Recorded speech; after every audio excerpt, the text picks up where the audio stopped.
తెలంగాణలోని ప్రధాన పార్టీలు లోక్సభ ఎన్నికలకు సిద్ధమవుతున్నాయి. కాంగ్రెస్, బీఆర్ఎస్, బీజేపీ పార్టీలు ఎన్నికల కసరత్తు మొదలుపెట్టాయి. అసెంబ్లీ ఎన్నికల్లో సత్తా చాటిన కాంగ్రెస్ దానిని లోక్సభ ఎన్నికల్లోనూ పునరావృతం చేయాలని చూస్తుంది. ఇందులో భాగంగా అభ్యర్థులపై ఫోకస్ చేసింది. లోక్సభ స్థానాల్లో అభ్యర్థుల ఎంపికపై కాంగ్రెస్ ప్రత్యేక శ్రద్ధ పెట్టింది.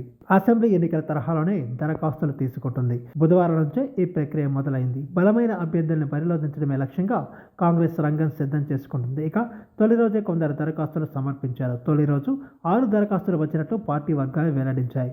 నాగర్ కర్నూలు సీటుకు మల్లు రవి, ఆయన కుమారుడు సిద్ధార్థ్, చేరకొండ వెంకటేష్ దరఖాస్తు చేసుకున్నారు. ఇక భువనగిరి టికెట్ కోసం తీర్మాన్ మల్లన్న, కైలాష్ నేత, మహబూబాబాద్ టికెట్ కోసం చందా లింగయ్య, వరంగల్ సీటుకు ఆనంద్ కుమార్ అప్లికేషన్లు సమర్పించారు. భువనగిరి ఎంపీ టికెట్ కోసం తీర్మాన్ మల్లన్న దరఖాస్తు చేసుకోవడం ఇప్పుడు హాట్ టాపిక్గా మారింది.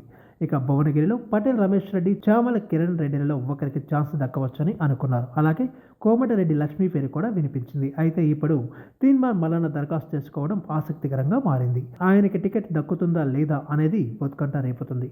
వాస్తవానికి ఆయనకి ఏదైనా నామినేటెడ్ పదవి ఇస్తారనుకున్నారు. అయితే ఆయన ప్రజాక్షేత్రంలోకి దిగి ప్రజల మద్దతుతో పదవి పొందాలని భావిస్తున్నారు.